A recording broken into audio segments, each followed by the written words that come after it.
Bismillahirrahmanirrahim. Assalamualaikum warahmatullahi wabarakatuh. Perkenalkan, nama saya Ralin Rahyana dari kelas 2A Pendidikan Ilmu Pengetahuan Sosial. Dalam video kali ini, insya Allah, video pembelajaran ini merupakan salah satu tugas dari mata kuliah Multimedia Pembelajaran IPS yang diampu oleh Bapak Yofi Nugraha MKom. Nah, di sini saya akan membahas sedikit mengenai HAM, yaitu hak asasi manusia. Yang pertama, saya akan bahas latar belakangnya dulu ya. Yang pertama, latar belakang masalah. Hak merupakan unsur normatif melekat pada setiap diri manusia, yang dalam penerapannya berada pada ruang lingkup.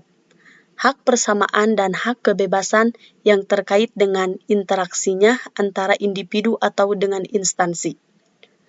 Hak juga merupakan suatu yang harus diperoleh. Nah, masalah HAM adalah suatu hal yang sering kali dibicarakan dan sering dibahas, terutama dalam era reformasi daripada era sebelum reformasi. Perlu diingat bahwa dalam hal penemuan hak, kita hidup tidak sendiri dan kita hidup bersosialisasi dengan orang lain. Jangan sampai kita melakukan pelanggaran HAM terhadap orang lain dalam usaha perolehan atau penemuan HAM pada diri kita sendiri. Maju ke slide berikutnya, yaitu rumusan masalah. Nah, di sini saya cantumkan rumusan masalah juga.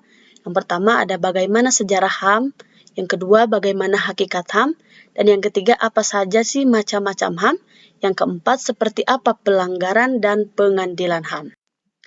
Nah, sejarah singkat HAM. Yang pertama, sejarah HAM, hak asasi manusia dimulai dari gagasan hak asasi manusia.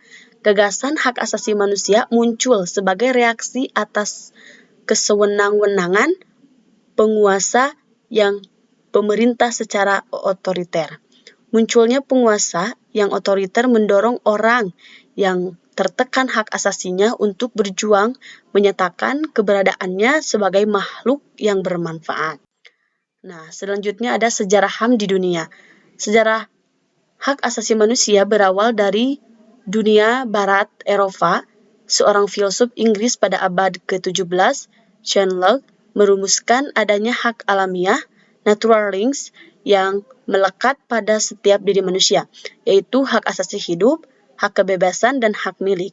Pada waktu itu, hak masih terbatas pada bidang sivil, yaitu pribadi dan politik. Sejarah perkembangan hak asasi manusia ditandai adanya 3 peristiwa penting di dunia barat, yaitu Magna Carta, Revolusi Amerika, dan Revolusi Perancis.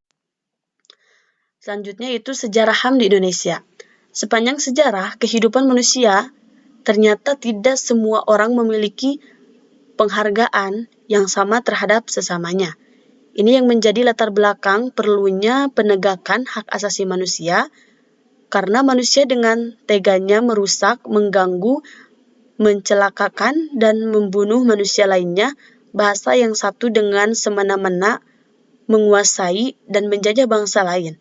Untuk melindungi harkat dan martabat kemanusiaannya, yang sebenarnya sama antara umat manusia, hak asasi manusia dibutuhkan berikut sejarah penegakan HAM di Indonesia.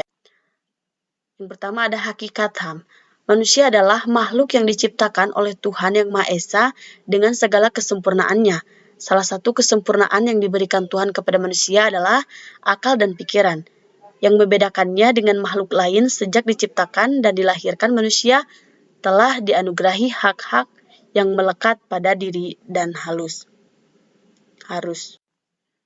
Nah, di sini ada macam-macam HAM.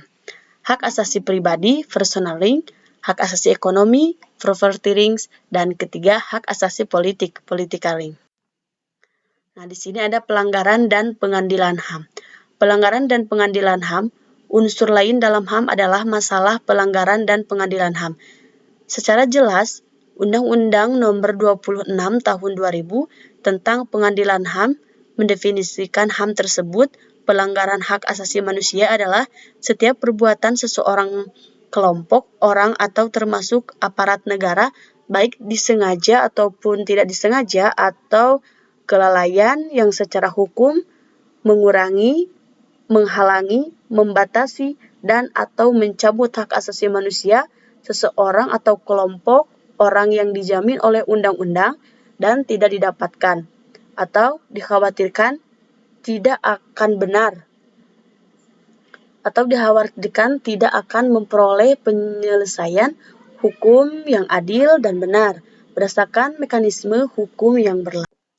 Nah, baik, alhamdulillah materi demi materi telah tersampaikan. Yang terakhir yaitu ada kesimpulan.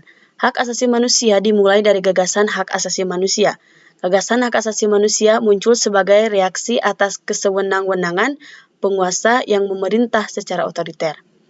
Munculnya penguasa yang otoriter mendorong orang yang tertekan hak asasinya untuk berjuang menyatakan kebenarannya sebagai makhluk yang bermanfaat.